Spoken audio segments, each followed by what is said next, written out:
stations. DZBS Baguio, DYKB Bacolod, DXXX Zamboanga, DXKO Cagayan de Oro, DXDX General Santos, DYKC Cebu, DZKI Iriga, DXKD Dipolo, DXKS Surigao, DXKP Pagadian, DXKT Davao, at DZRL Bata RPN Provincial Stations.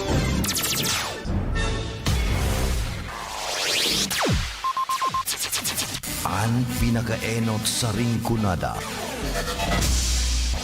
Puon kay do sa gudngunyan. Minaanduyog sa baga na mamanuan. Katuwang para sa kauswagan. Sa mga bareta, patas. Sa impormasyon, public service, enot ka. Malalaoman, katotohanan ang sinasarigan. Inina ang bagong Radyo Ronda. DZKI Iriga Radyo Ronda. Ang maugmang kairiba. Madya na.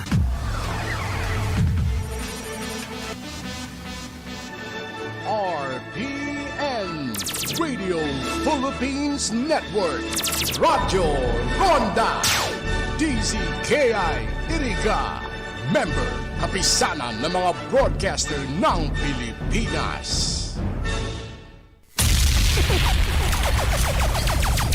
Bicol Connection, mga follow-up kan mga issues na makonektar sa mga tao, asin ahensya kan gobyerno, relevanting informasyon sa likod kan mga bareta. Bicol Connection. Mga reports kan RPN patrols, entrevista, asin serbisyo publiko. Yan kabos ang tabayanan. Bicol Connection.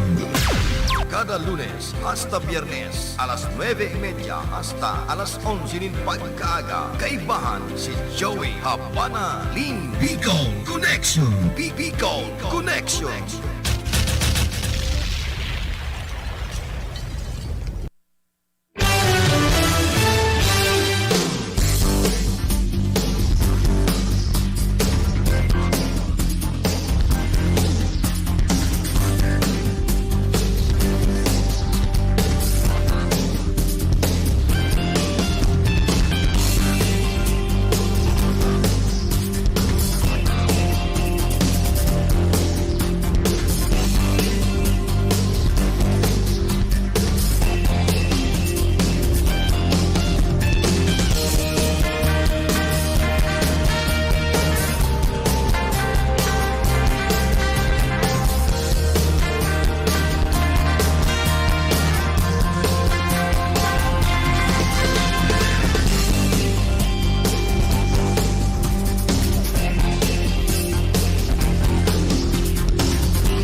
Okay, Diyos maray na aga po sa Indogagos na tagapaghinanyog na sa mga programa po digdi sa RPNDCKI.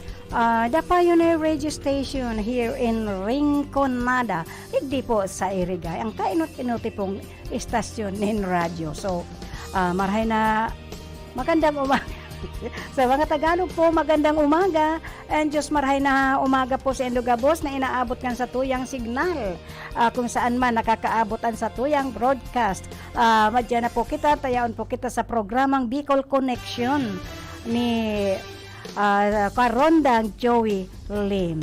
Kita po ang naatasan na medyo mag-deliver naman sa kanya. Ngayon lang na Sabado siguro. I just don't know kung hanggang noarin ini.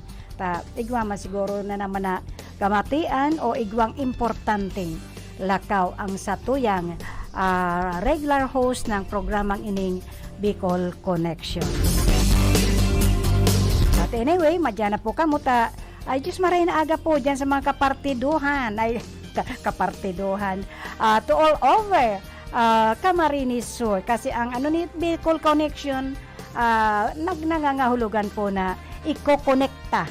We have to connect. Siguro maybe connection of all the 6 provinces of Bicol region. Ayan, Bicol region na po. Dahil Bicol Connection nga. Of course, not only here in Rinconada. Kasi ang Rinconada po is how many municipalities.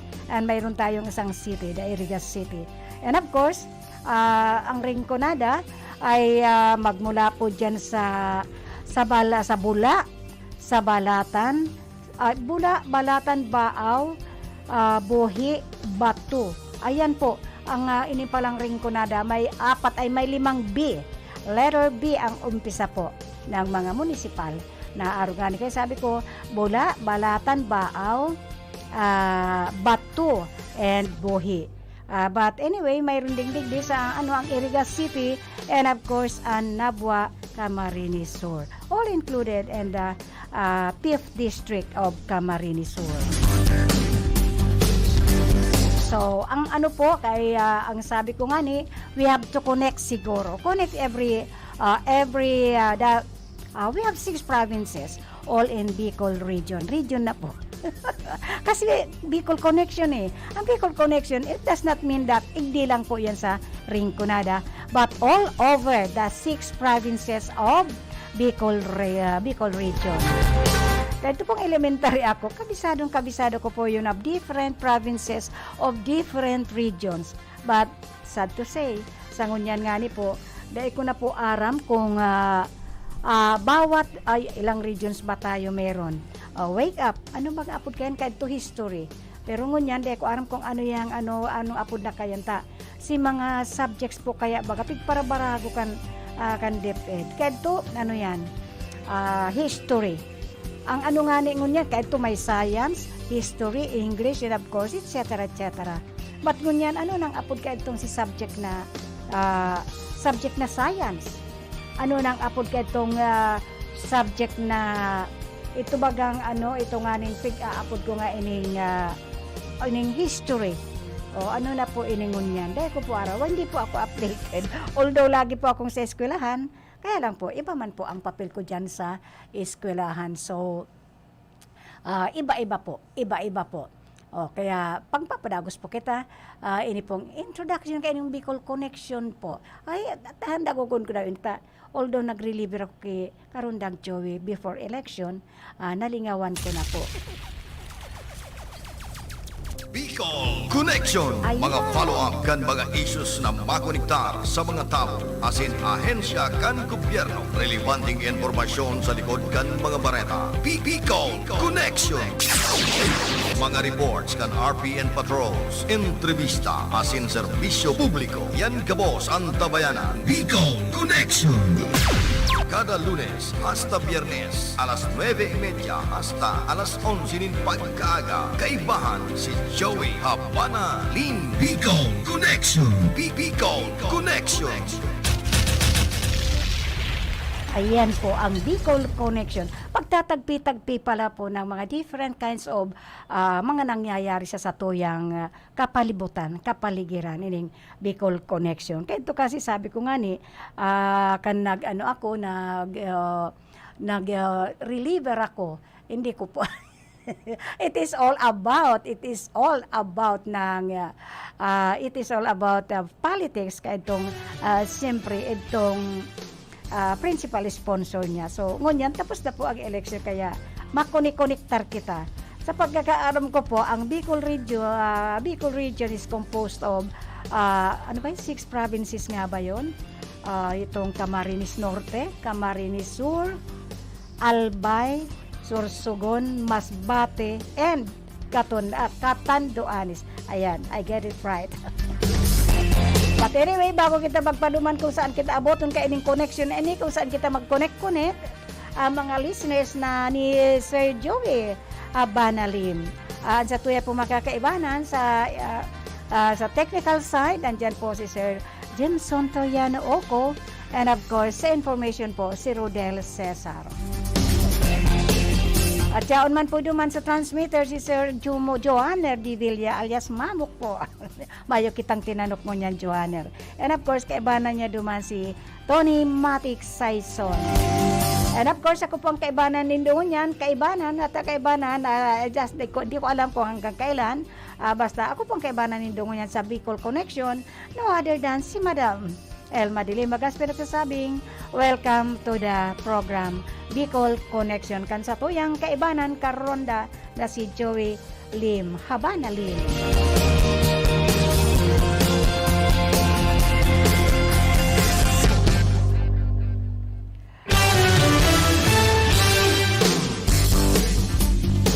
But anyway, ano bang nangyayari na sa palipaligid natin?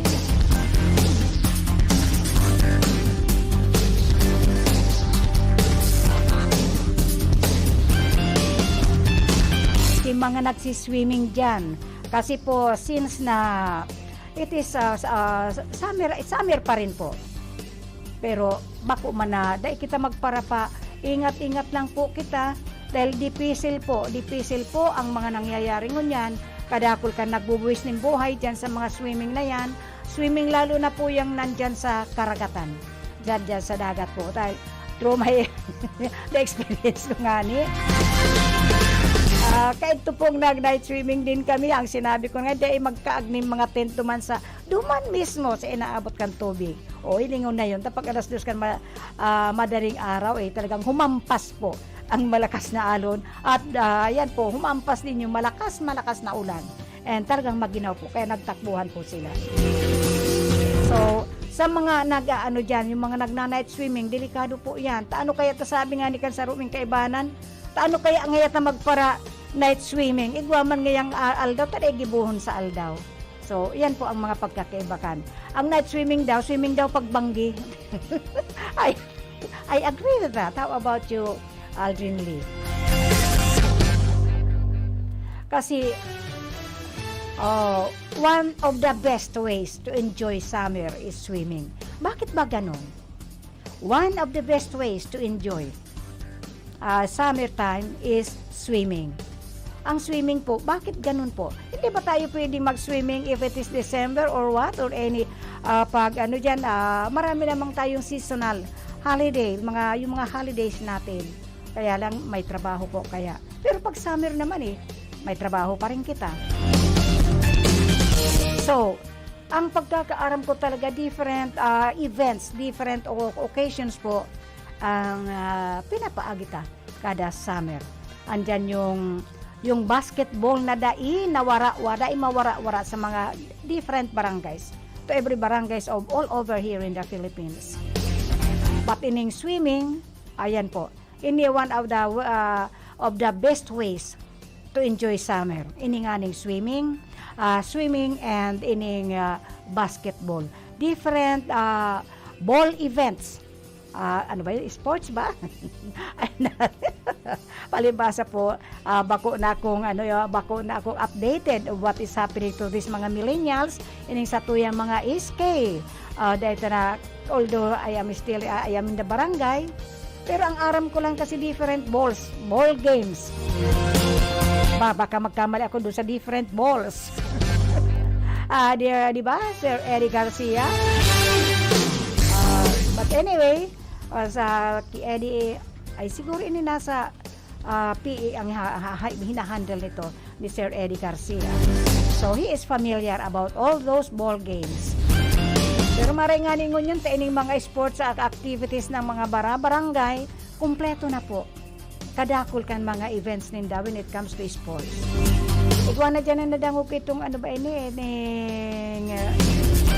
pako na lang basketball, nandyan na ang volleyball, anda ng different sports sala regarding balls.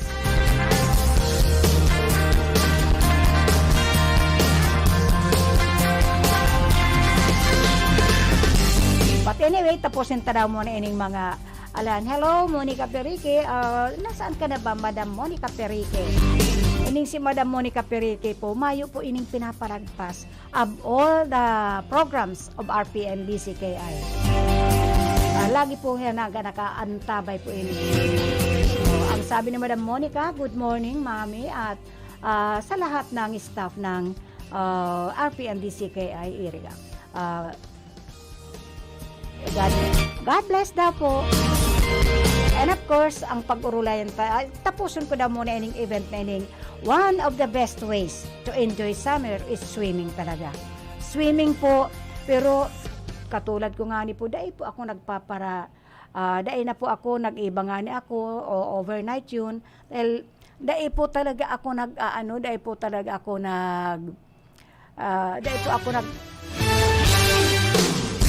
dahil na po ako nagsiswimming daw, no? Anong una sa dagat po. To maski na nga po po sa swimming pool kaidto, maski sa swimming pool, dahil po ako nagpapara, kapag dahil ko po dahiling, ang irarom kan tubig, dahil nyo po ako mapapalugbo dyan.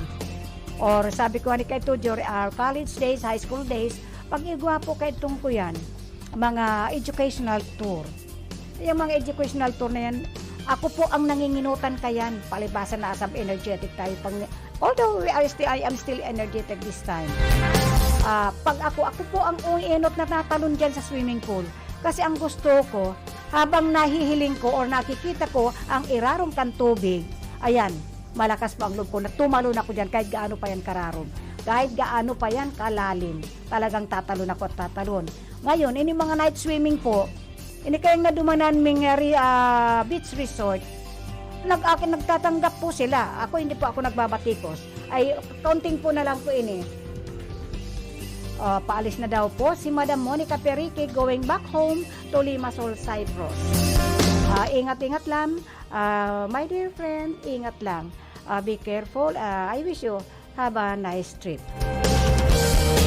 But I would like also to say good morning to Daryl Yaomo Isara of Papua New Guinea. Ini pong si Daryl Yaomo Isara, he is watching all programs of the RPN DCKI. Napaka-fanatic po niya. He is really watching. And he enjoy, even he do not understand because taga Papua New Guinea po siya. Although he cannot understand what we are talking about, he is really watching our program. And of course, ining si good morning man po, I would like also to say good morning to my kumari Nida Bagasina Trevino. And of course, kung may ining mga texter natin, tataon taning attention, tataon ta kung sagasagutan, kung igwaman silang mga kahaputan, it is alright na simbagon tanin tama at ipagpaano ta sa abot ng ating makakaya. But anyway, good morning to Sir Joey Habanali, the regular host of this program Monday to Saturday, Bicol Connection. Ayan po, tapusin ko nga po ining regarding digdi sa sa mga sabi ko nga ni, one of the best ways to enjoy summer is swimming. Whether it's at kahit man saan po yung swimming na yan, whether nasa swimming pool, nasa beach, or nasa freshwater river. Ayan po, dyan sa Waras River, yung mga river natin dyan, meron tayo digdi sa, dyan po sa Butawan. Ayan, kung saan po naghahali ang satuyang drinking water po, digdi sa Rinconada. Dyan po yan sa Butawan. At aram ko ining sinida Bagasina Trevino during our days noon, ay our younger, during our high school maybe, elementary, high school, and college, barakadakul po. kang nagkakarigos yan sa butawan na yan, kung saan naghahali po ang satuyang drinking water, and of course po doon sa masuso. Kasi yan po dyan, ayan ang pinanggagalingan ng ating mga drinking water po. And of course, treated po yan tanganing maging malinig po sa tuyang inumin na tubig. So, tapusin ko nga ni po, hindi tayo matapos-tapos. Ang pag-i-enjoy po ng summer swimming, kahit saan po yan. Ako nga nag-i-enjoy ako sa gripo lang, sa banyo. Kasi takot na nga po ako. Unang-una dyan po sa masuso, malamig, maliputo na maray ang tubig dyan. At hindi ko na yun kaya. Sabi ko nga sa may-ari kayan, maglaag sinda ka itong so, may mainit man po sinda. Doon lang ako naglulublob. Kaya lang, pag-ahon mo na pa, pag nag-umahon ka na, sobrang lamig pa rin. Malipot pa rin po. So, nag-i-enjoy po ang kabataan, ang mga middle age, ang mga elderly, nag-i-enjoy pa po sila. Pero, if I were you, yung mga elderly, dapat sa dagat po kita. Sa dagat po dahil yun po ang kaipuhanta, ang tubig dagat. Dahil igwa na po kitang mga kulog-kulog. Bako lang pong kulog buot, kung di kulog kan sa tuyang lawas, kulog kan legs, kulog kan everything. It is, elderly na tayo. So, nag-i-enjoy po sa swimming pool. Ang mga bata nga ni po, doon ba sa plastic pool, nag-i-enjoy na marahay ang mga bata, and at least, safe po sila doon sa plastic swimming pool na yan, na kinakagaaglang dyan sa may harong nindo, dyan sa may backyard, o dyan sa harapan, or whatever it is. Basta enjoy ang mga bata, mas maganda pa po yan. Pero at least, although nasa plastic pool lang po yan, bantayan po natin, dahil malilikot pa yan. They don't know. Hindi nila alam kung ano mangyayari sa pag-i-enjoy ninda. Malay po niya to, nadulas yan, o nauntog po yan, dahil nakaahon. Kaya, never leave those children na they are still very innocent when it comes to swimming. Nag-i-enjoy po sinda, basta ang aram ninda, nag-i-enjoy, nagtatampisaw. But they don't know whatever will happen. So, swimming is all around. Swimming is all around. Exercise for the body, and it helps ease the stress. Kasi po, sabi ko nga anytime, if we are always at home, lalo sa isang nanay po, hindi po nakakapahinga. May pag laging nasa bahay ang tao, lalo ang nanay, no rest at all. Always it helps ease the stress. So, maganda po yung magdumang kita sa mga swimming na yan, to exercise and to enjoy. And forget yung inaapod natin na ma-relax kita. Dahil sabi ko nga ako pag nasa bahay po ako, although nasa kwarto lang ako niyan, hindi po ako tumitigil ng kuting-ting, ligpit ng ligpit, although ang daming kalat ng aking kwarto. Dahil wala po akong time. Pag may ipinaayos man po ako, nagpaayos ako ng iba, ang dami kong hinahanap. Kasi hindi ko na alam kung saan na nakalagay. So, dito tayo sa swimming is all around exercise for the body, and it helps a lot na to ease the stress. Lahat ng mothers, imposibleng walang stress. Pero ako sinasabi ko lagi yan, I will never stress myself. I don't like problems. I want always to be beautiful, fresh, cool, and beautiful. Diba, Madam Monica Perique? Ayoko nang ma-stress ang sarili ko. It will just add your wrinkles. Although, paduman na po kita sa ang wrinkles natin. Yan na dyan lang po yan. So, swimming is all around exercise for the body, and it helps ease stress. It's a great way to enjoy. Yes, swimming is a great way to enjoy. To enjoy the fresh air. Siyempre, nagduman ka sa beach. Open air po yun dahil nasa karagatan po. Dagat yun, open air. Oo nga naman, hindi katulad ko. Mag-i-enjoy ako. Maligo lang ako sa banyo. It's okay for me as long as I take a bath every day. And kapag mainit pang panahon, 2-3 beses pa ako kung magbuhos kasi sa sobrang init. Diba? Importante po yun sa mga elderly. So, it is a great way to enjoy. How to enjoy? Have a fresh air, sunshine, and water. Fresh water, pero sa dagat yun, alat. May nagbiro nga, dyan daw sa mga resort. Para daw maging maalat, kasi ang habol kaya dito, iba po kasi ang nakukuha natin when we take a bath and sa karagatan po. Kasi it is already salty. Ngayon may nagbiro din, ano daw kung ang mga swimming pool sa mayong karagatan ay kaagan na lang ng ilang sako daw na asin. Sabagay okay din po yun dahil pag nagkakarigos nga kita sa mga aki, pag pinapaliguan, ako, that is what I observed, that is what I did nung kaliliitan pa ng aking mga anak. Kinakaagan ko po ng asin. Kasi yun ang nakita ko doon sa mga elderly.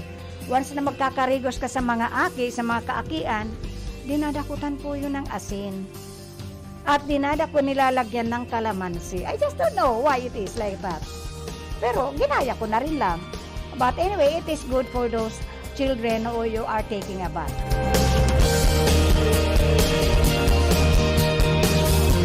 So ang sabi ko nga, it's a great way to enjoy fresh air, sunshine, and of course, water na iba po. Kasi pag sa resort po, sa karagatan, beach resort, ayan po, nakakalanghap tayo ng, especially those mga nag-night swimming. Yung mga nag-night swimming po, sabi ko nga sa Enda, kasi nung nag-night swimming po kami last week, sabi ng aming PB, dahil si PB Salvador Badi Katimbang, nagpapapaapod ako dun sa Makaibanan. May tayaan lang po ako sa Kubo. Dahil ang gusto ko lang duman, kasi iniba ko po yung 3 apostoles ko po. Ang dinaapod ko pong 3 apostoles ko ay yung mga apo ko. Yung mga apo ko na binatilyo na po, iniba ko man po tanganing maiba man. Pero dai ko po sinde pinagpaiba basta-basta. Kaya iba po ako. I go with them to relax also myself and to malanghap. Makalanghap tayo ng sabi ko nga fresh air. Fresh air, sunshine, and iibang tubig. But sabi nga ni Kapitan, hinihintay daw niya ako na lang ang lumublob sa dagat. Nag-abot po kaya kami doon paggabi na po. At sabi ko nga, I am not confident. I never trust water na hindi ko nakikita yung ilalim. Takot po ako pag hindi ko nakikita yung ilalim ng tubig. Whether it is in a swimming pool or saan man, basta hindi ako maliligo dyan sa tubig na hindi ko nakikita ang ilalim. So, hindi po talaga ko lumulublob. Ang sabi ko, lulublob po ako doon sa dagat early morning, pagliwanag. Kasi, and besides, pag nagliwanag po kasi early morning, ang tubig po sa dagat ay maligamgam. At sabi ko, ayaw ko na masyadong malamig ang tubig na pampaligo. So, hindi rin na naman ako naglublob dahil sabi ko, umuulan kasi. Umuulan. At medyo sumisinghot-singhot na mga po ako noon dahil every time na umuulan po, ay see to it na yung mga lalagyan ko ng tubig ulan ay napupuno at nauulanan po ako. Kasi po pandilig po yun sa katulad nga ng pag duman nga to sa mga swimming na yan. That it helps exercise the body and helps us ease stress. It is a great way to enjoy fresh air, fresh sunshine, and water. Pero yung sunshine po, early morning. And of course, good morning to Raquel de Lima Gaspe. And sabi niya po, Lola, ganda. Watching na po kami dito sa Cavite City. Okay, thank you. Ang sabi ko nga, hindi ako kasi nga po, hindi ko nakikita yung ilalim at takot na po kasi akong matisod. Kasi po ang sa kuyang isang daliri, ang isang kuko po ay nasira because natisod po ako sa ilalim ng tubig. Doon po sa, anong tawag doon? Sa isang talon. Ay, ano nga ba yung talon? Basta po yung, ano ba yun? Yung busay. Ay, what do you call that? I forgot. Naligo po ako doon. Ngayon, tuwang-tuwa po ako. Doon sa waterfalls. Ay, ano ba yun? Ano bang tawag po doon? Waterfalls? Yes, ayun na yun. Waterfalls.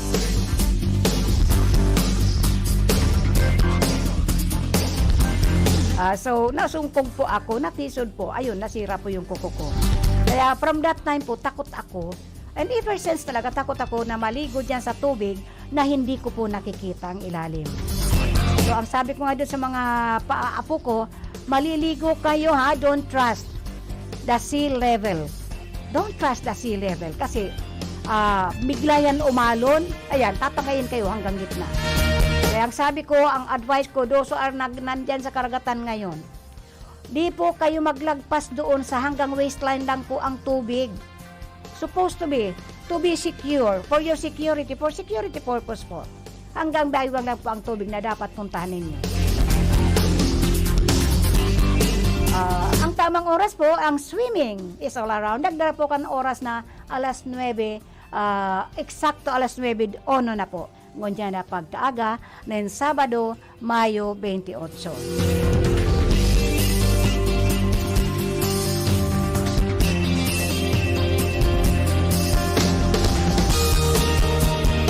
So, tulad ng sinabi ko, be careful po kayo. And minsan naman, magkatabi-tabi, talagang full of, ano po yung pinuntahan namin. At wala man ng pakundangan. Kung kayo, ano bang tawag, quarters ninyo, or yung kubo, ay mayroong videoke. Duwag mo naman po tayong ganun. At kahit pa po night swimming yun, there are so many na katulad ko po, nagpapahinga lang ako. And after the heavy rain at malakas na hangin po, everybody nagbuhatan po, nagtanggalan po ng mga tent ninda, iinangat po. Nandoon na po kami sa, we need to sleep, although it is a night swimming, kailangan po, may mga natuturog dyan. Wag naman tapong yung video po ninyo hanggang langit yung sounds. It really hurts, man. Magpaano po tayo? Magtutulungan po tayo. Be a good citizen. Okay, yan nga po ang night swimming, ang going to resort. Have a good, it helps our body to ease stress, and of course it's a great way to enjoy the fresh air. Pag umaga po yung sunshine and the water that we are swimming to. Mapa river water man po yun, mapa pool water or beach water, na it helps us to unwind.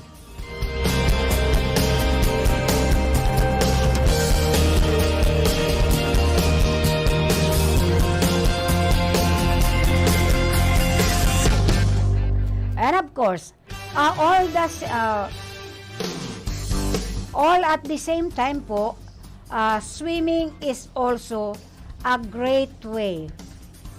Swimming is also a great way to cool down your body and your face, a scorching summer heat.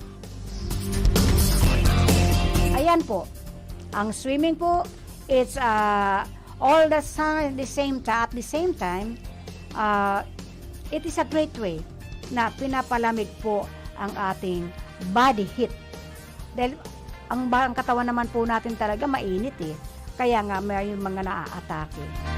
So to avoid heat stroke, ayan, magdyan po tayo. Kung haraniman lang po ang sa Indo mga beach resort, magdyan na po kayo. And then, kumuha ka po ng isang cottage. Kaya lang ang mahal naman ng mga cottage. And I am so disappointed. It is only on my own. But I'm so disappointed po doon sa pinuntahan namin na beach resort. Dahil doon pala, hindi katulad ng ibang resort, beach resort na pupuntahan ko, once na nagbayad ka doon sa cottage, nagbayad ka ng entrance, yung iba nga, walang entrance fee.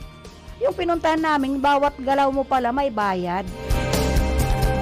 Bawat galaw pala doon may bayad. Just imagine, ang rentals ng kubo, ang rentals ng cottage is how much? Do you think ng overnight na yan, they don't need to use the electric power? Ang tindi po doon, yung mga outlet po ng kanilang kuryente sa mga kubo-kubo, nakalock po, nakapadlock. At once nagagamit ka pala doon, they will open it and you have to pay. Ano ba yun? May entrance fee, may cottage fee, pati ba naman yung kuryente, may electric fee. Ano ba yun? Siyempre sa ngayon, wala pong nagpupunta sa resort without bringing their gadgets. So maliwanag po na yung magdamag na yun, imposibleng hindi malobat ang kanilang gadgets. Dahil unang-una, lalo pa yung iba, monitor po yun ng minomonitor po yun ng mga relatives ng family. So yun po, yun lang po ang kaunting katanungan ko. May entrance fee na, at ang mahal ng entrance fee, Dapat nga po no, nagdagdag na lang kayo. Instead of, halimbawa po, for example, ang daytime po, ang entrance fee ninyo is 50 pesos. Ha? It is only an example. If it is 50 pesos. Now, yung mga overnight swimming, dahil usually, dadating yan mga 5 o'clock in the afternoon. Yung 55 na entrance fee ninyo, dagdagan ninyo ng at least 5 pesos or 10 pesos dahil gagamit yan, for sure, gagamit ng ilaw yan, gagamit ng kuryente. But it does not mean na yung mga clients ninyo, yung mga guests ninyo, is they want to pay your electric bill. Kasama na dapat yun doon. Yun pa ang dapat nililinaw. Huwag naman kayon. Kayong pinuntahan namin, fine for you. Sabi ko nga, in my own, it is only my own opinion. I am so disappointed. Kaya nga hindi ako naligo. Dahil ang ini-expect ko ay katulad ng ibang mga beach resort na pinupuntahan, na napuntahan ko na.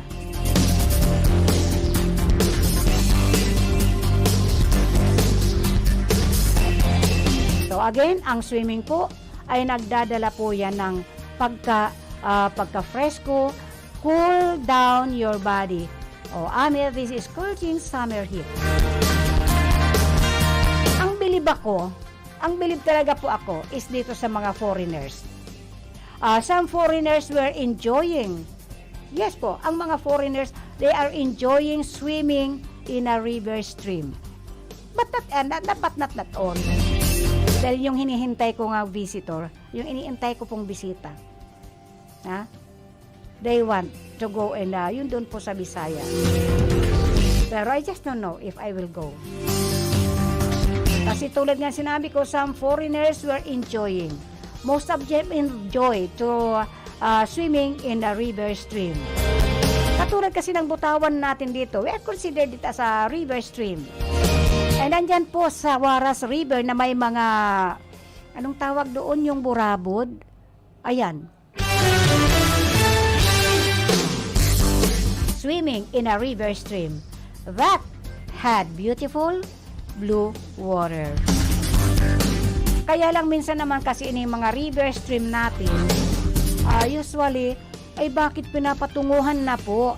Ginagawa na nilang outlet, doon na po nila pinapabuhos, especially those na may mga piggeries near the river stream.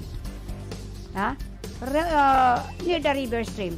Bakit po pinapaagos nila yung kanilang waste po, yung waste disposal, ginawang waste disposal po yung mga river stream. Yan po ang nakakatakot. Yun po ang nakakabahala sa mga river stream na ang tubig po dyan is beautiful blue water.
Okay, meron tayong texter na basahon tayo nito. Sabi ko nga ni, whether it is good or bad, basta may mga texter po tayo through our hotline.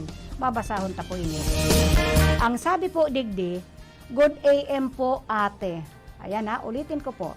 Good AM po ate. So nakuhang boto ni VP Lenny kan magkandidato as Vice President is lampas 20 million. Ngayon po, pagka-presidente, nakuha niyang boto, almost 15 million na lang. Ibig sabihin, yung ibang boto niya, ngayong election, napunta na kay Marcos. Kata-kata po ate. Ayun nga, as expected po.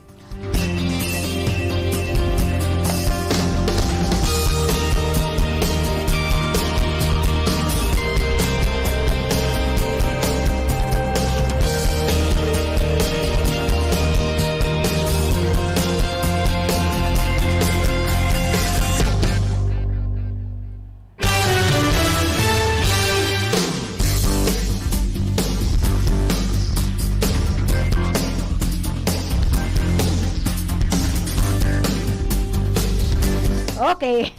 Yun na nga po nagtataka ang satuyang mga, pero ayoko nang ano, wag na po tayo magpaka-stress regarding the past election, national and local election. Although bumaha po talaga ang pera, wala na po tayong makagawa. They are already proclaimed. And kung magpetition man po, ay too much stress na po yan. So, yan po ang realidad sa atin, only in the Philippines. So, to the newly elected national and local politicians, alamin nyo kung ano ang mga priorities. Dapat po magserbisyo tayo ng tama. Dapat nga. Alisin na natin itong Smartmatic na to dahil dyan po, di ba may declaration si Maan, may salita po si BBM. It is maybe during his candidacy on senatorial or the vice president po. But siya na mismo, he confirmed it that ining Smartmatic may dayaan since the term of Gloria Macapagal Arroyo. So siguro alam na niya, sa nanalo siya, nagdaya siguro siya. He just prove it. Pero ang para sa akin lang, in my own opinion, dahil minsan, ako abo ko na sana ining patulan na mga regarding these elections na what happened to this, dahil marami daw illegal. But sabi ko nga, let's move on. Better luck next time. Doon sa mga losers, alamin ninyo kung saan kayo natalo at kung bakit kayo natalo.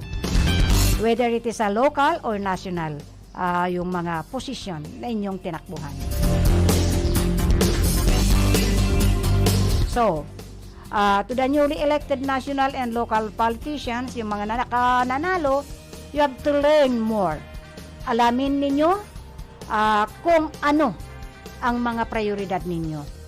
Dahil most of you may mga pangako na sana wag mapako. Especially dito sa local elections. Dahil sabi nga nila, kung may, kaya lang sa national, I just don't know. Lalo ining tulad ng ibang sekta, na ang sabi nila, kawawa lang naman yung iba. Dinidiktahan nila who they are going to vote. Pero ang hindi nila alam, I just don't know. But I cannot say that it is true or it is not true. Kasi hindi ko naman nakikita. Pero maging mamatiyag po tayo. We must be a good citizen.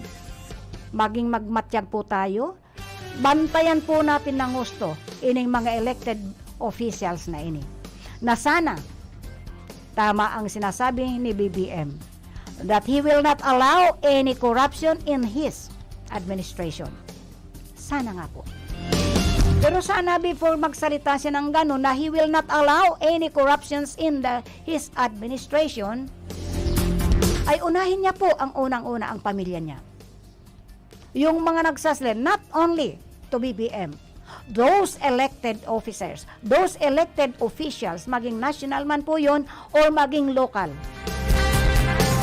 Magpakita po sila dahil ang sinasabi ng ating umupo at uupo na tatay. He will not allow any corruptions in his administration. I just don't know kung he will not allow these illegals, lalo na po ining war on drugs. Dahil sa naging war on drugs na yon, ang sabi ng ating past administration head, 3 to 6 months, no corruption, no drugs. But tapos na po ang 6 na taon. Andi dito pa rin po Drugs is still rampant to any place here in our country. Kaya po, never na magparapangako kung ay inyong mga pinangako ay napako. It is better, good luck to those who are the new ones, the new elected officials. Good luck to all of you. Na sana po, hindi lang natapos dito sa election. Hindi po matapos with a term of 3 years of your obligation. Yun po ang pag-aralan natin ng gusto. Hindi yung nagiging visible lang po tayo. Once natapos na kasi ang election, these politicians, hindi ko naman nila lahat po. Hindi ko nila lahat. Of all these politicians, they are only visible when it comes to campaign period. But once they are already elected, hindi mo nakita. And lilitaw na naman po, para po silang mga kabote. Kung dito sa Rinconada, baga na po sila mga tubo. Yung tubo na parang sombrero na kinakain natin, inuulam natin. Para silang ganun. They are like kabote. Natutubo, lilitaw. Lulubog, lilitaw. Diba? Loretta Cornelio Ilas of Salinas, Cavite.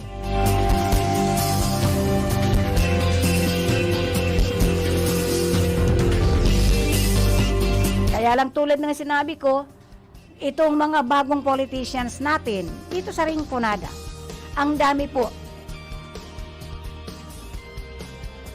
Ang daming nanalo na mga new politicians.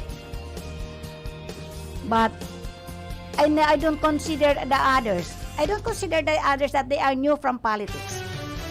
Because para pong saling lahi, para pong saling lahi po itong nangyayari sa atin.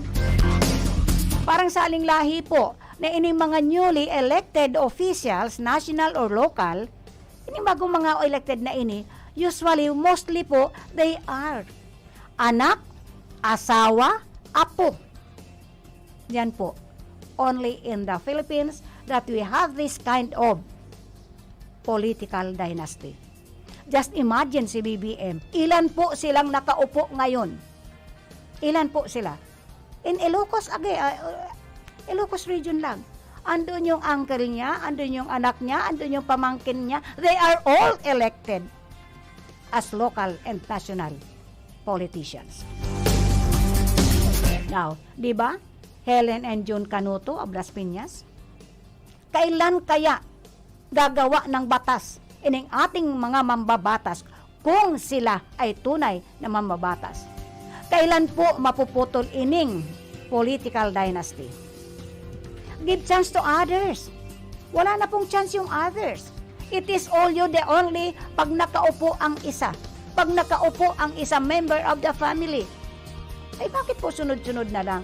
What will happen to our country? Siyempre, ang mga procedures ninda, ang mga guidelines ninda, ang mga ginagibo ninda is all the same. Para sa akin, ang Philippine politics ay isang hanap buhay na.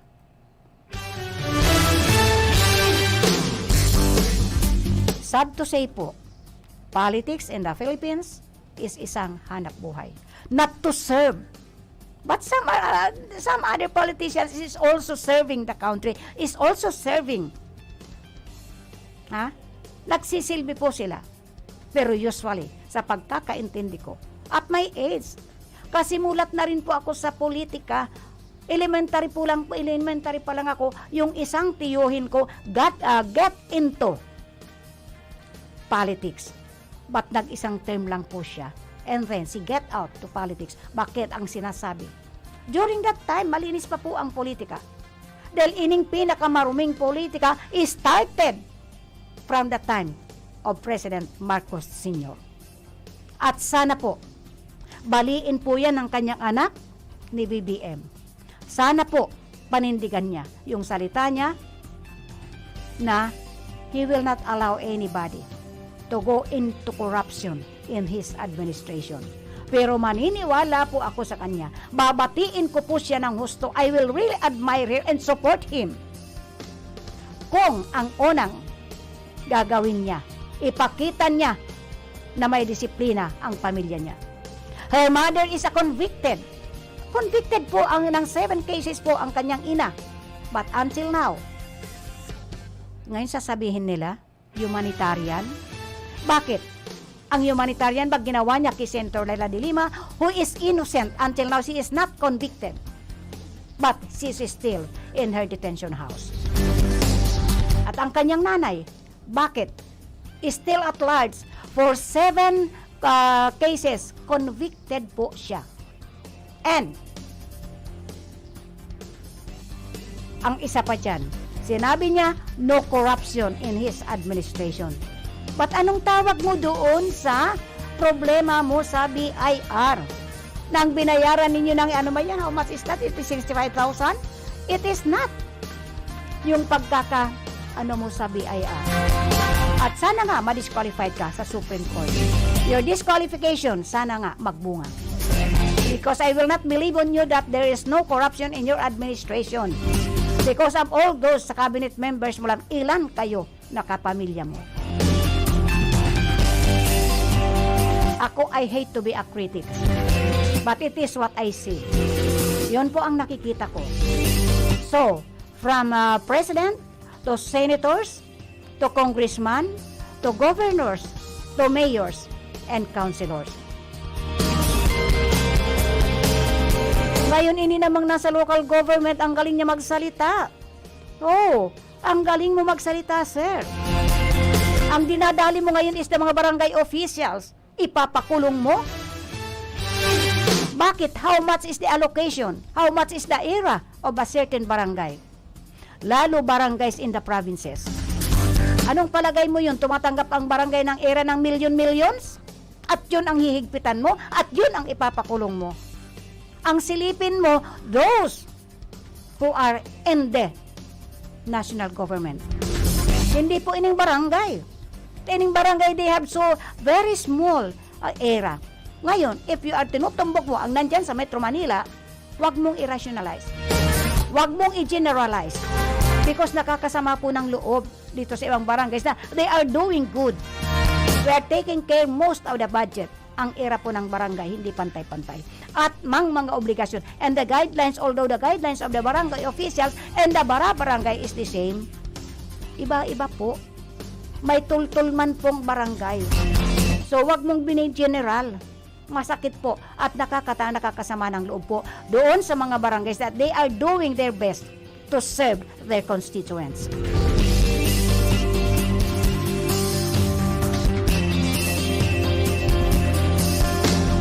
Kahit inisatu yung mga provincial, sabi ko nga, sana dito sa 5th District of Camarines Sur, itong oo po na mga board members, wag naman po tayo na ang komitiba natin is komitiba de silencio. Dahil sabi ko nga, I will not talk about the komitiba de silencio kung hindi ko po 3 beses man po ako naka-attender ng inyong provincial session. But, sad to say, yung iba para papiring-piting sa nakang tukawan ninda. Yung iba nagdududuldog lang po ng kanilang mga gadgets. Yung iba hihilayin yung upuan, tatabi doon sa kung sinong board member din. At yun po ang ginagawa nila. Chatting and with their gadgets. Yun po ang tinatawag pala. Hindi ko alam po yun. Doon ko yung natutunan po sa provincial. Sa sangguniang pang-provinsya. Komitiba de silencio. Ngayon, ang pinag-iinitan ngayon, ining mga barangays. Sabi ko, mawari pa pasambuti pa nga sa barangay. Kapag nagsesesyon kami, I am very proud of my barangay. Pag nagsesesyon kami talagang ang talakayan ng iba't ibang klase. Ang talakayan kung paano mapaunlad, kung paano mapaayos, kung paano ma-educate ang ating mga constituente. Pinag-uusapan namin yun. Pero sa provincial pala, ng ating mga board members, ayun, mga komitiba de silencio.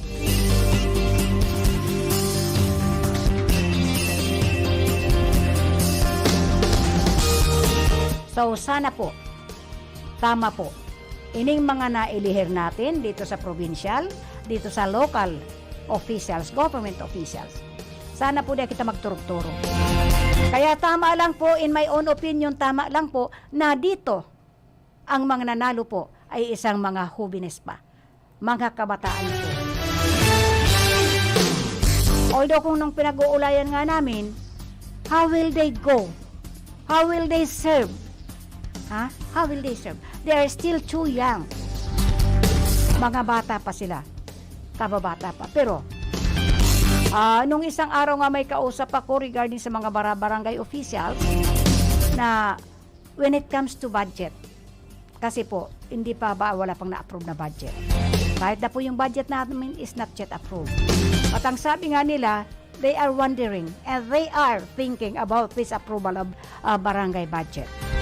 Dahil sabi nga nila, inabot pa tayo na uupo itong mga bago elected, the newly elected municipal or city officials. Baka questionin yung mga budget ng mga barangay. Sabi ko, hindi naman yun pwede na gano'n na lang. They have to respect. You have to respect the barangays. Dahil kahit kayo nandyan kayo sa syudad o nasa municipal kayo, you will still learn so many things to do. Marami pang guidance sa pag-aaralan. And siyempre, natural po yun na questionin ninyo ang barangay budget. Pero we are not doing anything na ikakasira ng aming po mga pangalan, ikakasira po ng aming barangay.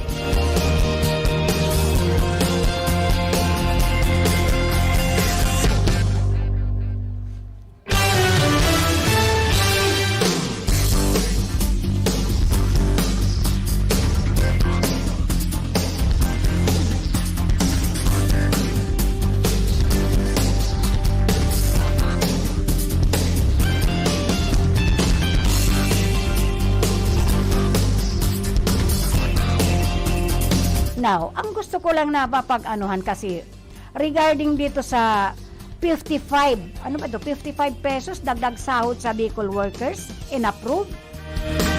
Ano mangyayari po dyan sa 55 pesos? Itinaas po ng regional tripartite wages ang productivity board sa Region 5. Ang minimum wage sa Bicol region makaraang aprubahan na ang 55 dagdag sahods ng mga manggagawa sa rehiyon ayon sa Department of Labor and Employment. Ano ang mabibili nitong 55 pesos na itong aumento sa laborero? Unang-una, mangyayari kaya yung sinasabi na BBM na if in case he will be the next President of the Republic, ang bigas po ay magiging 20. And now, pinag-uusapan nyo, ang bigas na 20 pesos per kilo is only good to those 4-piece beneficiaries. Bakit ganon? Ilan lang ba sa total population ng Pilipinas? Ilang porsyento lang ba ang 4-piece beneficiaries? How about those takadakol nga ni kang mas na mahirap pa, kang mas nasa laylayan kang mga 4-piece beneficiaries ang malapa na hindi pa makasama dyan sa 4-piece na yan. O is sponsored by our very own Senator Laila de Lima. Now, inilabas ng Wage Board dito sa Region 5 ang wage order na number RBV-20 na nagbibigay ng 55 pesos dagdag sa minimum wage na 2 tranches. Unang ibibigay ang 35 dagdag sahod sa oras na maging epektibo ang kautusan at ang kasunod na 20 pesos naman ay sa December 1, 2022. Dahil dito aakyat ang minimum wage na sa region na 365 kada araw sa lahat ng sektor ng manggagawa. Now, it is good if it is ang huling pagtaas sa sahod sa Bicol, inaprubahan din ng Board of Wages Order number RBV-DW-02 na nagbibigay ng dagdag na 1,000 dagdag sahod kada buwan sa mga domestic helpers, sa mga domestic workers, sa mga chartered cities at the first class na munisipalidad. Ang 1,500 naman sa iba pang munisipalidad. Dahil dito, tataas ang sweldo ng mga kasambahay sa rehiyon sa 4,000 kada buwan. Yan. It is the mga kasambahay. 4,000 ang pinaka minimum na sahod nila monthly. Kawawa naman itong ating mga kasambahay. Pero sa bagay, hindi naman kasi sasapat ang mga nag-oopisina dito sa Bicol Region. Ang mga working parents, mga working mothers or fathers dito sa probinsya ay talaga namang hindi sasapat. Dahil kung ang bilihin ay hindi naman nagkakaiba, mapa Metro Manila, mapa probinsya, mapa Region, mapa saan man, etc., etc., etc., ang bilihin ay hindi naman po nagkakaiba. At sana po mangyari itong 20 pesos per. Ano naman ang gagawin ni BBM dyan sa 20 pesos? Ang kada kilo ng bigas. Anong mangyayari if the per kilo ng bigas, yan po siguro yun doon sa NFA. Now, magkano bibilihin ng NFA ang palay sa mga magsasaka natin? Ang tamang oras po, bago tayo mag-NFA, magsasaka at sa magbawas mga parauma, ang tamang oras po ay alas 9:31 na po. Ngunya na pagkaaga, Mayo 28, aldaw Sabado. Okay, good morning also to Manila. Dita Ibo is watching right now. So, ini nga ning pinagkakaribukan.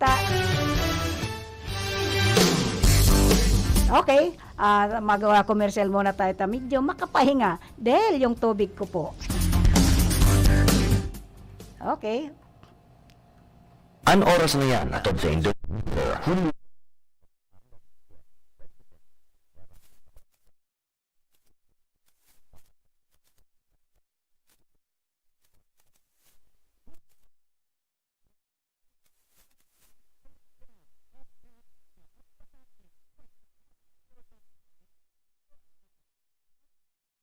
Page 1. With good hair. Huwag paloko, mag-fact check muna. Ang totoong balita, tunog tama, dapat tama. Isang paalaala mula sa KBP at ng istasyong ito. Click number 2. Order now. Arrow down. Arrow down. Diringman kan Magic Hand Salon and Massage sa diri asin pinagmamanihar ni Ellen Orbon sa may atubangan kan San Nicolas Elementary School, Highway 1, San Nicolas, Irigas City. Pwede man naapudan sa numero 0912-148-6997. Okay, ang tamang oras po niya to. Alas 9:37, 38. Ay, hindi pa po, 33 man lang po, makalipas ang alas 9. Ngunya na pagkaaga.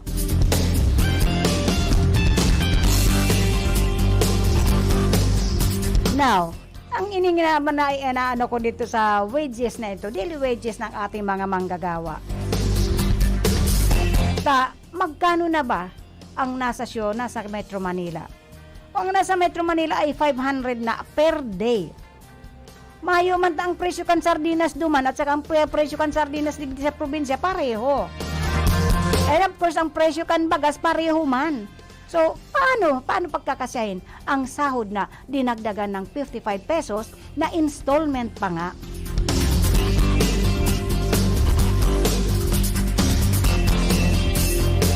Na dalawang beses pa po. Ang 20 pesos at 35 pesos dagdag sahod, oras na maging epektibo ang kautusan at ang kasunod ay 20 pesos naman sa December 1 pa. So, nakakalungkot nga po. Talaga nakakalungkot lang. Para bang aping-api na ining probinsya? Para bang ining mga taga-probinsya mayayaman? Now, kung pag-uulayan tanga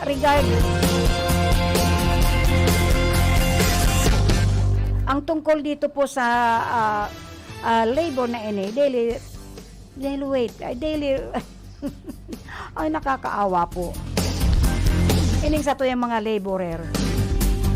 Kung sa bagay po ako, ining mga domestic helpers na ini, domestic workers na ini, monthly na po yan. Just imagine, for monthly, it is only 4,000. Kung tutusin, magkano lang po sa isang araw yun? Mahina po ako magkwenta. Pero minsan nga po, pag ako nag-hire din po ako ng laborer, dahil may mga pinapag-ibo man po ako, ang laborer ko po pag nag-aawan, pakakan pa po yun pa-snack. May tanghalian po yun, may snack sa umaga, may snack sa hapon. Pero magkano lang? 300 pesos po. Pero ang sabi ko nga, aber, although it is only 300 pesos, o kung magpartukaw-tukaw ka lang sa maghapon, ano mangyayari? Di mayo man lang, tanggapon ta na. We have to receive what they are.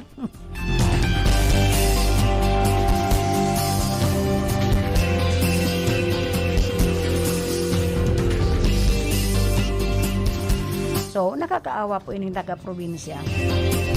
We are talaga, everything po, when it comes to province and to sa city, sa Metro Manila, probinsya po is very much behind.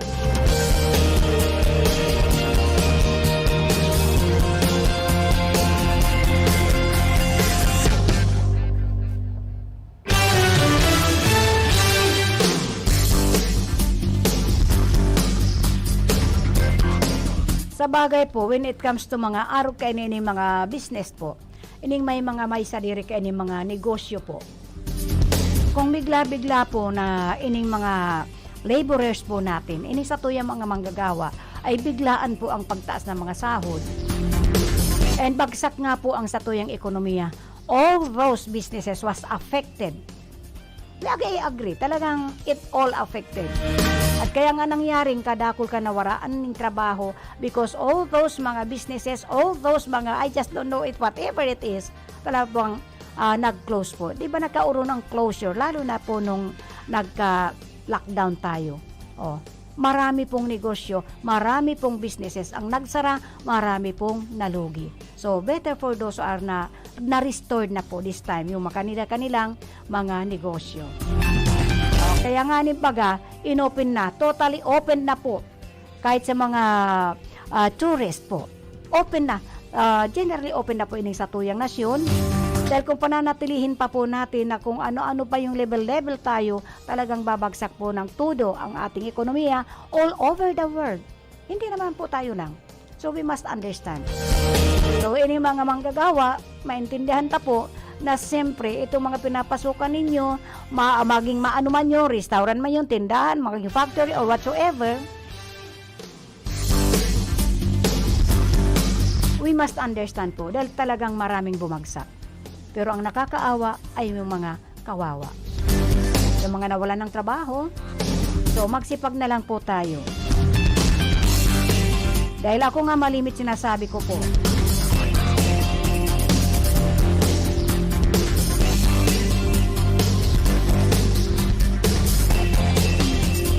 okay, good morning also to Jem Di Maiwat Bueno.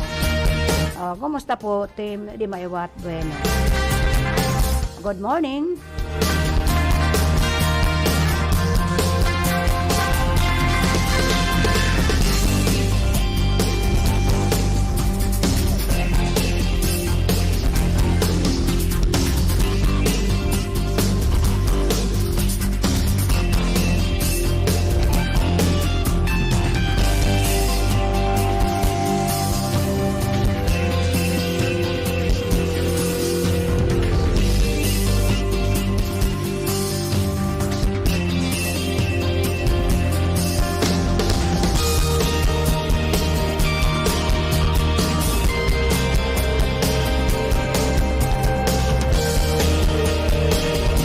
Good morning to Ladita Ibo, Monica Perique, and Jim Di Maiwat Bueno. Thank you to all of you, and of course to Eddie Garcia, and of course to Raquel de Lima Gaspe of Cavite City. So, padagos po kita na sana po nagkakaintindihan tayo ang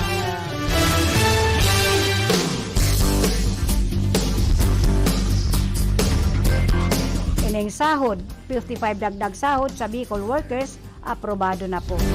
Pero bakit hindi pa ginawang 100? And mabuti ining 1,000, ano ba ining 1,000 na additional doto sa mga domestic workers natin?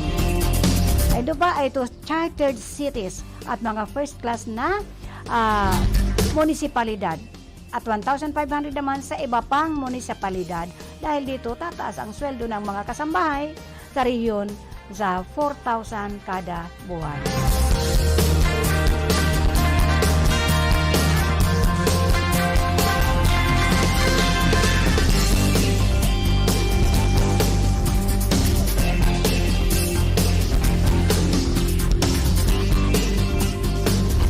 So, mabibiyayaan ng dagdag na sahod ng 194,042 kasambahay sa rehiyon. Ayan po, ang kaya, ini pong mga kasambahay, updated po ini sa bawat barangay, that we are obliged.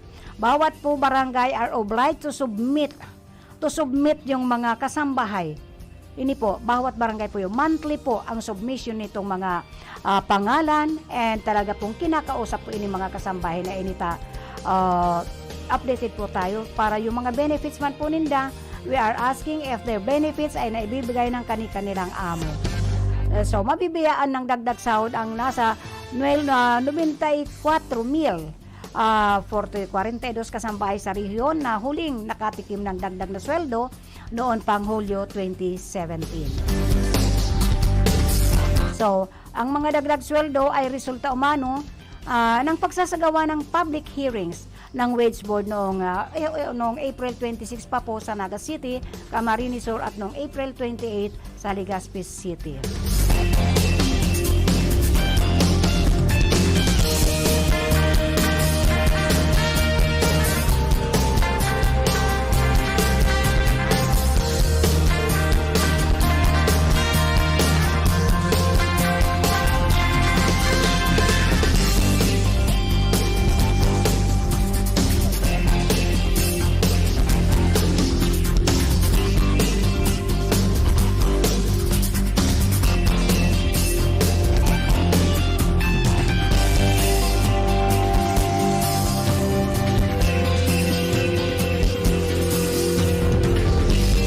Okay, pag-ulayan taning kadikit na ang oras po natin nagmamadali.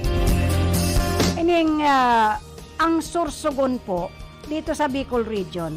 Iko-connect na, makonik kaya kita sa Sorsogon. Pangatlo sa may mataas na rice production ining region. Ining region na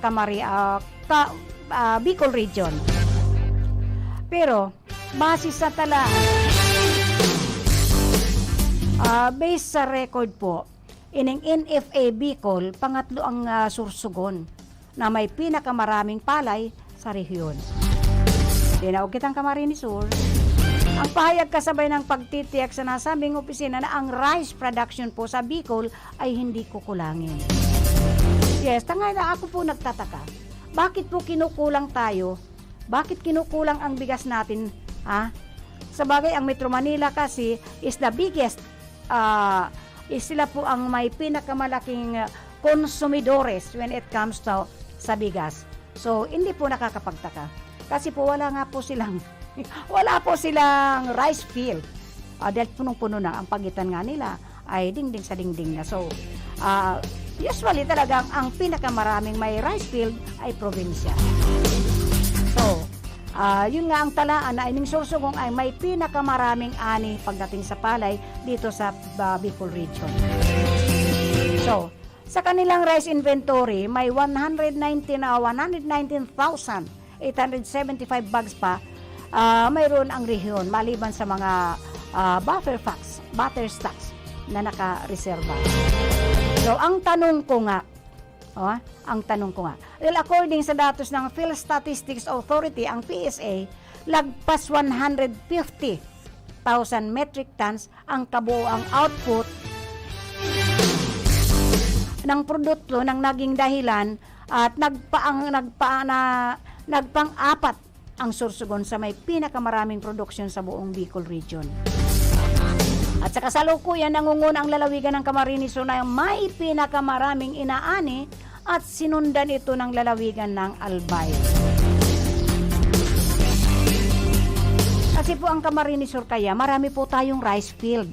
Ang Camarines Sur, maraming rice field po.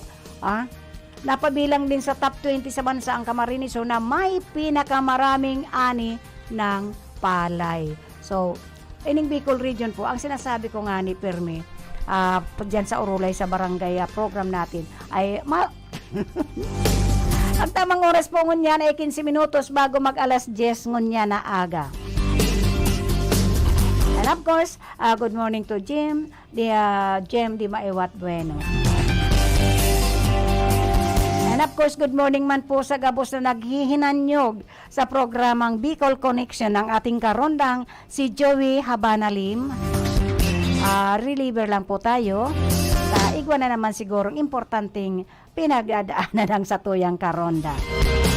Sa mga nagdadangog po dyan sa kanilang transistor radio, dahil ko po kamo nalilingawan, lalo na po ining pinaka-fanatic po na tagapaghinanyog kang mga different programs ng RPNDCKI. Dapayon ni radio station here in Rinconada, ay ito pong mga inaapod po niya to na mga elderly po. Usually po, mga elderly ang satuya pong mga number 1 fanatic listeners of RPNDCKI. So, when it comes ka ining ani, when it comes to ining palay niya to, na number 1 ining Camarinesor, when it comes to Bicol region, na pinakamaraming ani ang Camarinesor. Kung sa bagay nga, napaiba kita sa top 20 sa bansa, ang Camarinesor na may pinakamaraming ani ng palay. Ngunyan, if in case nga po, na talagang 20 pesos na lang po ang kilo ng bagas, but it is para daw po sa mga 4-piece lang, dahil siguro kasi itong bagong 4-piece dahil kumakain, hindi dahil nagkakakaning maluto. Nananatili pa rin po sa ano ba yan? Bakit ganon? Sana ang 20 pesos na bagas na yan is open to all those na nasa laylayan, whether you are a 4-piece beneficiary or what. Ngayon, siguro, ang ayan na, doon pumasok lang po sa isip ko, na siguro dapat ilagay na naman po sa barangay.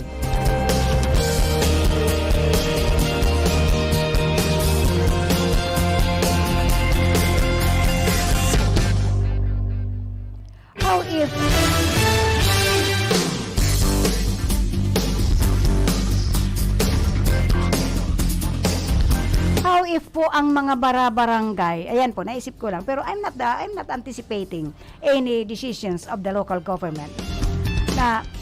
Kasi kung ang ipapalakad lang po sa 4-piece, marami pong 4-piece beneficiaries na medyo maayos man po ang kalagayan. Kumpara dun sa not 4-piece beneficiaries na talaga pong hirap sa buhay. Alam ko po yun, nakikita ko po yun dahil sa barangay mismo, marami po ang nadapat members ng barangay 4-piece. Na magkaroon po ng survey, panibagong survey po, hindi, not exactly mag-survey po. Dahil anyway, ang mga barangay po, may record po yan. May record po yan ng mga inhabitants. Bawat barangay po, may record yan ng inhabitants. Kung sino ang can afford, at kung mangyari po ang 20 pesos, magkano po bibilihin ng ating NFA ang mga ani ng ating magsasaka? Kung 20 pesos po ang presyo ng bagas, di siguro, magkano na lang ang kilo ng palay? Kawawang magsasaka na naman, kawawang mga farmers na rice farmers po. Ang labos na naman kayan, dahil ang tarification nga is authored by Cynthia Villar, ang ating senador, ang napakagaling po mag-manipulate. Ayan po, nag-rice tarification siya para yung mga magsasaka, yung mga bukid, yung mga rice farm ay malugi. Pag nalugi, panaylugi kasi napakalakas na po, napakalaki ng ginagastos ng mga farmers natin sa rice field. Hindi ka magkakaroon ng magandang ani kung kulang ang sa iyong spray, kulang ang sa iyong abono.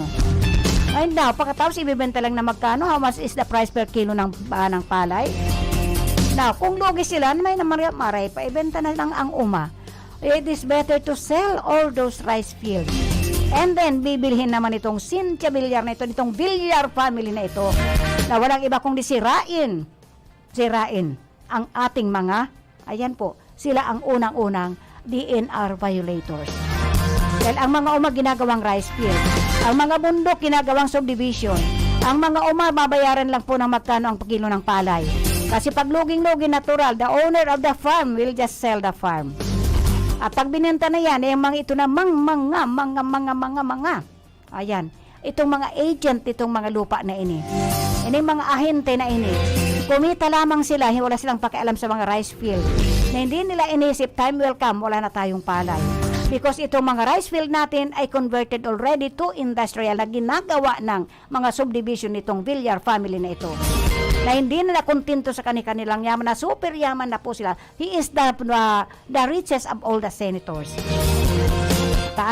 binabarat nila, binibili ng luo ng barato, ng napakamura ini mga vacant lots at ini mga rice field. Then they will convert it into subdivision. Magkano na po ang per square meter pag when it comes to subdivision na nila? Kaya super po ang yaman nila. So, ito na naman, mag-ina nasa Senado na po. Mag-ina nasa Senado, magkakapatid nasa Senado, the whole family nasa politiko na ng ating bansa. Only in the Philippines. So, kaya ayaw nila i-approve, ayaw nila i-resolution, ayaw nila ipasok into law itong political dynasty kasi ginagawa na nilang hanap buhay. Nagpapayaman ng todo dito sa But anyway, it is only in the Philippines.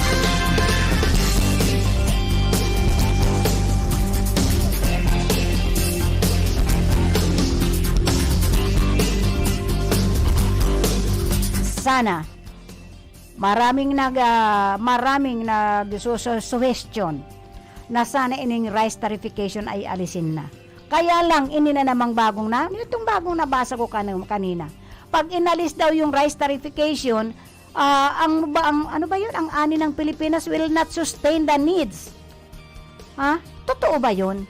Anong ginagawa ng ating? Andyan na ang patubig, andyan ang irrigation. Ano ang dahilan?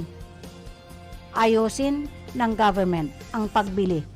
Itong NFA, ayusin ang pagbili ninyo ng mga ani na palay. Tanganing hindi naman nalulugi ining ating mga pobreng magsasaka. Dahil kawawang-kawawa na po ining satuyang mga magsasaka. Ining satuyang mga tagatanim ng palay. Lahat na lang po nasa national news, nasa local news, nasa local radio mga stations, at lahat po ang hinaing ng ating mga magsasaka. Itong ating mga rice farmers. Diba rin na nga itong ibang produkto natin. Arog bakang saging. Sobra-sobra na po ang saging natin. Talagang, just imagine, sa palengke po, tinatawaran lang daw per kilo ang saging nila ng 6 pesos. Ay paano naman yung pinamasahe niya? Nang mahal pa rin ang pamasahe. Tapos tatawaran lang ng 6 pesos per kilo ng saging. Kaya katwiran naman nung iba, kainin na lang. Kaya lang hindi naman natin kayang i-consume yung ating ani ngayon sa basa saging. Any kind of saging po, subasta di amas na po. Ngayon pati ba naman ang palay natin ay nakasubasta na rin? Na mas mahal pa nga ang darak. Mas mahal pa po ang darak kaysa palay. Ano bang nangyayari doon? Na mismong binlod na nga po, ang pinakamagandang binlod ngunyan ay 25 pesos na po ang kilo.